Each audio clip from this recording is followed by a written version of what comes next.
verdad que siguen repercutiendo declaraciones de Raúl Eugenio Zaffaroni en C5N, Iván. Efectivamente, Antonio, porque el gobierno salió en pleno a pedir la renuncia de la Corte Interamericana de Derechos Humanos del ex ministro de la Corte Suprema de Justicia de la Nación. A ver, reiteramos una cuestión que es atípica en estos casos, ¿no? Que es hasta dónde llega la libertad de expresión, ¿no? La pregunta me parece que hay que hacerse acá son dos. ¿Las declaraciones de Zaffaroni fueron destituyentes? Esa es la primera pregunta. Vamos a darle la derecha al gobierno y supongamos que sí. Yo creo que no, pero supongamos que lo fueron. El segundo espacio es, ¿qué podría hacer Raúl Zaffaroni en su carácter de ex juez de la Corte para derrocar a un gobierno constitucional? La respuesta inmediata y obvia es nada. Entonces, el paso número 3 es pensar, ¿hay límites a la libertad de expresión en la Argentina el día de hoy? Yo no tengo la respuesta, pero lo que sí sabemos es que el gobierno salió a pedir la renuncia de Eugenio Zaffaroni, de Raúl Eugenio Zaffaroni, de la Corte. ¿Te puso otra pregunta? Sí, claro. En todos los casos, ¿alguien que opina es destituyente? No, el contraargumento al gobierno es que, pero para mí ahí hay una llamada que hay que hacer sí o sí, que es la mesa de enlace con una buena parte de Cambiemos en su interior en el programa de Mariano Grondona diciendo que Cristina Kirchner tenía que irse antes, concretamente la mesa de enlace en la sociedad rural, en palabras de Hugo Biolcati, con el apoyo, por ejemplo, de Alfredo de Angeli. Lo que pasa que ahí la diferencia que tenías no era Raúl Zaffaroni en un programa de televisión con un periodista como Sloto en un canal como este, sino que eran las rutas cortadas durante 4 meses, desabastecimientos, movilizaciones de miles y miles de personas, pidiendo no solamente la destitución de Cristina Kirchner, sino la muerte de ella y de alguno de sus hijos. Ahora, un tipo como Biolcati también en ese momento, que tiene menos cerebro que un pajarito, ¿era destituyente? Bueno, no por pasa eso, una pericia psicológica, Biolcati. Por eso creo que está la discusión. Yo no sé el caso de Biolcati en particular, porque además, francamente, no le conozco la historia y no le conozco sus relaciones. Yo te voy a decir un dato. Cuando Biolcati asume como presidente de la Rural, el grupo que defendía entonces a Enrique Croto querían destituir a la Rural porque decían que no estaba capacitado. Más allá de eso, digo, a ver, ¿por qué no eliminamos un poco el tema de que quien opina diferente va a destituir? Porque no todo el mundo tiene ganas de destituir. Hay gente que piensa distinto. Correcto. Si yo digo, o cambian el rumbo o va a haber problemas, no significa que estoy deseando que haya un golpe de Estado. Eso ocurrió en la época, la última vez que pasó eso fue cuando era presidente Isabel Martínez de Perón. Es como un delito de palabra y no de acción. No debe existir, aunque en el código hay figuras, como la apología del delito, por ejemplo, y de hecho a Raúl Zaffaroni se le presentó una denuncia por sus dichos. Recordás que primero fue en una radio. En Radio Caput. Y hoy se allanó la radio. En realidad lo quieren dibujar como que no se allanó, pero además fueron con un oficio, gente de gendarmería, tocaron la puerta, había un operador, le dijo, mira, ahora no te puedo atender, bueno, si no atender, te volteamos la puerta y te metemos preso. Digo, ¿vale la pena hacer todo esto por palabras de Raúl Zaffaroni? Todo el mundo quiere destituir. Si vos decís algo, ¿es porque querés destituir al gobierno? Bueno, además, si vos además, decís cambiar el rumbo porque vas a terminar mal, claro. ¿eso es querer destituir al gobierno? No. Yo me pregunto, porque... Pero pasa hace muchos años esto de destituir, ¿eh? Sí, es que supongamos que el gobierno lo piensa de esa manera y piensa diferente a como nosotros consideramos una expresión. Lo que sí suena es un tanto incoherente, porque si es tan estricto y tan exigente con este tipo de declaraciones, ¿qué tendría que hacer para trazar un paralelismo de algo que ocurrió hace poco con Triaca, cuando siendo el ministro de Trabajo pasó todo lo que pasó? O sea, si sos tan exigente con algunas declaraciones o con algunas opiniones, tendría que mirar o medir con la misma vara acciones que vos tenés dentro de tu propio gobierno. Bueno, ahí pero tenés una conducta inhábil. pero tendría que haber coherencia entre lo que vos considerás como apropiado tanto en un discurso o en una acción. En la Argentina, desde el año 2002-2003, la palabra destituyente se puso de moda. Ahora, Y no paramos nunca más con esa palabra. Antonio, en el gobierno anterior, ¿no hubo periodistas de grupos hegemónicos que decían como que Cristina se tenía que ir antes? Está bien, ¿O no estoy ¿y eso es equivocado? ser destituyente? Claro, no. Pero ¿por qué para un lado sí, para otro no? Para ninguno de los lados es destituyente. Pero por eso entonces... Pero ¿por qué se apunta a un lado? Eso digo. Pero yo diría sacar esto, porque yo, a ver, si Iván piensa diferente de Macri y le hace una crítica a Macri, una crítica inteligente, una crítica punto por punto, ¿acaso él va a ser destituyente? No, y además si dice que vamos mal... Igual es yo opinión. creo que hay una diferencia entre tener 4 meses la ruta cortada y desabastecer en necesidades básicas como lácteos a una declaración en un programa de televisión. Ahí yo creo que me parece que hay un punto para discutir. Yo no digo que tenga la razón, pero me parece que es un punto interesante para charlar. Pero vos escuchás a Zaffaroni. Correcto, habló Zaffaroni. Estoy advirtiendo de que es bueno que saquen el pie del acelerador o alguien inteligente entre ellos piense un poco cómo evitar una situación enojosa, ¿no? Una situación violenta, quiero decir, ¿eh? No me parece es imposible en la Argentina dar un golpe de Estado, eso es absurdo. Lo único que lo puede desestabilizar es su propio programa económico. Si llegan al 2019 mucho mejor, ¿no? Y que se vayan en el 2019 como resultado de una elección. No vas a renunciar a la CIDH. No, ¿por qué voy a renunciar? ¿Qué es esto? ¿Venezuela? Porque hago una crítica al gobierno, porque le estoy advirtiendo, miren, que se puede producir una situación de violencia, hagan algo por evitarla, saquen el pie del acelerador. No, caramba. Hay una causa abierta a cargo del juez Ariel Lijo, que ordenó ir a algunas radios, en este caso Radio Caput, para pedir las cintas de una entrevista que usted dio, y la denuncia es por apología del crimen. ¿Y cuál sería el crimen? ¿Qué sería el asunto? El letrado denunciante adelantó que en las próximas horas ampliará su escrito a raíz de los nuevos dichos pronunciados esta semana por Zaffaroni. Que amplíe todo lo que quiera, porque así obtiene de alguna manera la publicidad. Si yo me peleo con alguien famoso, obtengo publicidad. ¿Sabes quién estuvo preso? Cuando se crea el POC, en la época de Alfonsín, que era Protección al Orden Constitucional, ¿te acordás? Biondini. ¿Quién lo puso preso? ¿Quién lo detuvo? Amelia Berrás de Vidal. Y yo no recuerdo otro caso. No. Biondini fue un acto que hizo en Florida y Avenida de Mayo, que dijo que Alfonsín se iba un HDP, en el momento que había una tensión social muy compleja, había ocurrido el motín Cara Pintada, y dijo, y yo fui a declarar, porque fuimos 2 o 3 periodistas que tuvimos que declarar con la cinta, porque en protección del orden constitucional, y Amelia Berrás de Vidal, que era una jueza federal, lo metió preso. ¿Fue en ese revoleo que estuvo preso Rosendo Fraga también, o fue en otra etapa? Eso fue después. Fue después de Rosendo Fraga. Sí. Ok. Bueno, en otra época, aclaramos. Correcto. El reportaje que daba en la radio Futurock, Raúl Zaffaroni, plantea algo que a mí me parece legítimo, que es, yo no ejecuto ninguna acción para destituir o erosionar institucionalmente al gobierno. No hay ni tentativa, no quiero abundar en un terreno que es de Darío.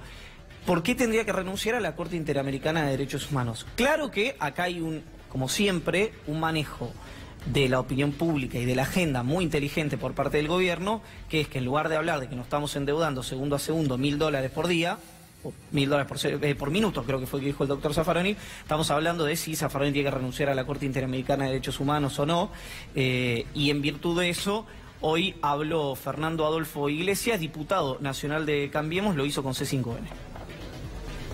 Dijo que esto iba a terminar como en 1982 o como en 2001. Yo lo recuerdo a Zaffaroni que en 1982 él era juez de la dictadura y en el 2001 él era funcionario de la Alianza. Así que creo que haría bien primero en mirarse a un espejo antes de andar dando consejos.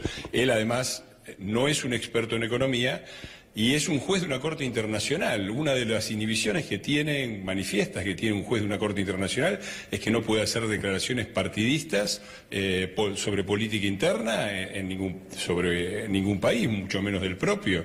Entonces yo ya presenté un proyecto de pedido de remoción de su cargo. Es un proyecto de resolución que yo espero que trate la Cámara de Diputados y que los diputados argentinos se manifiesten en contra de este señor que las tiene todas realmente: inhabilidad moral, administrador de prostíbulos, antecedentes como juez de 2 dictaduras, porque fue juez también de la de Onganía, no le alcanzó con una sola dictadura, fue juez de la dictadura de Onganía, juez de la dictadura de Videla, rechazó habeas corpus, hace declaraciones impropias y ahora esto que es lo peor, que es claras manifestaciones golpistas. Es una verdadera vergüenza para la Comisión Interamericana y para el sistema de derechos humanos de la Organización de Estados Americanos tener un individuo como Zaffaroni, y creo que es una vergüenza también para los argentinos tener un juez de estas características. Zaffaroni tiene claramente una militancia política muy definida, y está bien. Lo que sí debería suspenderla mientras es juez de una corte internacional, porque en ese caso está utilizando un cargo internacional como aval para sus dichos y compromete, por supuesto, a la institución de la que forma parte. Acá no estamos hablando de delito, acá estamos hablando de incumplimiento de las funciones de un juez de una corte internacional. Eso es lo que es Zaffaroni y lo que no es Violcati y lo que no era Macri. Bueno, un par de cuestiones. No es la Comisión Interamericana de Derechos Humanos, es la Corte Interamericana de Derechos Humanos. Ya ahí hay una cuestión de rigor informativo elemental. Y segundo, si el licenciado Fernando Iglesias tiene algún problema histórico con los funcionarios de la Alianza, antes que mirar para afuera, podría mirar para adentro, porque está Patricia Bullrich, está Hernán Lombardi, estuvo Darío López y varios etcétera. Ahora... Pero aparte él fue legislador porteño por la Alianza. Ah, no recordaba ese dato. Él entró por el Frepaso y fue legislador porteño por la Alianza. El que le pidió que sea legislador porteño fue Chacho Álvarez. Y bueno, en aquel momento, este señor estaba con Carrió, que era el polo opuesto a Mauricio Macri. Correcto, en la coalición cívica, en los orígenes del ARI. Era el polo opuesto a Mauricio Macri. Y otro error histórico es que un juez no opina de sus fallos. Puede opinar de política tranquilamente bien. ¿O me equivoco? Sí. Un juez no opina de sus fallos. Ese es otro error. Es experto en economía, la verdad que Zaffaroni sabe bastante de economía. Y aparte, ¿sabes qué? Este muchacho es especialista en instalar falsos debates. Absolutamente. Este es un falso debate, porque Zaffaroni, al ser juez de una corte internacional, perfectamente puede opinar de política, de lo que quiera. Lo que no puede opinar es un caso concreto. De un caso concreto de que le llega. Claro, una ley, un delito de lesa humanidad. Se tiene que fallar, no puede opinar. Claro. Pero de política, de lo que quiera puede opinar. Además, y aparte no cometió ningún delito. Esto es lo loco, ningún delito. Te puede gustar o no Zaffaroni, claro, pero bueno, acá no cometió un delito. Pero te guste o no Zaffaroni, en el mundo, Argentina y Zaffaroni son conocidos por el pensamiento del derecho penal. A ver, Zaffaroni en el mundo es Messi o Maradona lo que es para el fútbol argentino. Y que se suban al ring, este señor que escuchamos recién, Germán Garabano, que no tiene estatura jurídica para discutir la personalidad de este señor, que ha opinado, y ayer cuando habló con Sloto o el otro día, claramente de por qué dice que saquen el pie al acelerador y da todos datos concretos acerca de cómo está la economía. Y se asusta, dijo, yo tengo mucho miedo que pase algo grave y que haya muertos, porque él siempre dice que los muertos siempre son de los más débiles, o de los más pobres. Entonces está como abriendo el paraguas diciendo, muchachos, cambien el rumbo porque vamos mal. Y ojo, hay mucha gente que piensa como él. Él es Zaffaroni, lo siente y lo dice. Pero si vos decís que vas para Córdoba y vas por la ruta 2 y cada vez vas llegando a Mar del Plata y decís vamos a llegar a Córdoba, en algún momento vas a chocar, ¿no? Y te voy a decir la historia, mira, ¿sabés qué lo convence a Zaffaroni de que sea legislador porteño en aquel momento? No quería, ¿verdad? No quería. Fue Ernesto Muro, que era el jefe de prensa de Chacho Álvarez. Y tuvo que ir Chacho a la casa de Zaffaroni, que quedó anonadado por la biblioteca de Zaffaroni, a convencerlo que se postula. Y no fue primero en la lista tampoco. Tampoco fue primero. ¿Sabes quién era el primero en la lista? Aníbal Ibarra. Entonces, pues digo que no tienen ni idea de la historia argentina. Y a mí me tocó cubrirla, ni siquiera vivirla, tuve que cubrir. Por eso me acuerdo, como si fuera hoy, el día que Chacho Álvarez dice, lo convencí a Zaffaroni porque al margen del carisma de Ibarra, necesita un tipo de prestigio. Y el Frepaso, que yo sepa, no era peronismo, era una escisión del peronismo. Además, hay un punto ahora que lo nombrás a Ibarra, que es... no quiero dejar de destacar que Zaffaroni lo que dijo en este mismo espacio, y si ven el reportaje, es o se van en 2019 por elecciones o se van antes con un procedimiento constitucional como el juicio político. Como Dilma Rousseff. A mí me gustaría ver el comunicado de la Cancillería cuando ocurrió el impeachment a Dilma Rousseff en la República Federativa del Brasil. No sé si podemos ver el comunicado que en ese momento presidía la Cancillería Susana Mabel Malcorra. En este comunicado que ustedes ven en pantalla, lo que hizo el gobierno argentino fue ser el primer gobierno en todo el mundo, no solamente en América Latina, en todo el mundo, en reconocer la constitucionalidad y la legitimidad del gobierno de Michel Temer. Entonces, la pregunta es, ¿los procedimientos constitucionales de juicio político son válidos y sirven y me contienen políticamente, institucionalmente, cuando son hechos que me ayudan a subir a un gobierno, como fue el de Aníbal Ibarra en la Ciudad de Buenos Aires. O que me gustan. O que me caen bien, como es el caso de Temer en Brasil, pero acá no. Quiero decir, a mí las salidas anticipadas del poder, aún sean por procedimientos constitucionales, siempre me parece que no van, que no sirven y que terminan perjudicando más que beneficiando. No, es por crisis muchas veces. Ahora, no es que alguien quiere. La crisis hace que el pueblo pida cambios. Sí, pero en Brasil no había una crisis sistémica, no había una crisis que estallara de inmediato y Dilma Rousseff fue removida del cargo. Sí. Entonces, acá, por lo pronto, en el corto plazo me refiero 2 años, eso no se ve en el horizonte de ninguna manera. Ni siquiera por la preocupación que tiene Zaffaroni, que es absolutamente genuina. Ahora, ¿están bien los procedimientos de juicio político en Brasil cuando el gobierno que cae o que es destituido no me gusta, pero están mal cuando alguien lo sugiere al gobierno que intervengo yo? Yo lo que planteo es que tengamos un mínimo y elemental nivel de coherencia. Igual, déjame decirte algo. Yo le pido a la gente que repase, que se tome el trabajo de leer todas las declaraciones de Zaffaroni, porque en todos lados donde estuvo, ratificó lo que dijo en el primer momento, con las mismas palabras, con distintas palabras. Y si usted usa su intelecto y analiza, va a ver que en ningún momento fue destituyente, que no convocó a la gente a salir a la calle, que no dijo nos estamos armando para alzarnos en armas contra el presidente. Nada que ver. Dio su opinión de un tipo que tiene una trascendencia internacional que muy pocas personas en este país la tienen.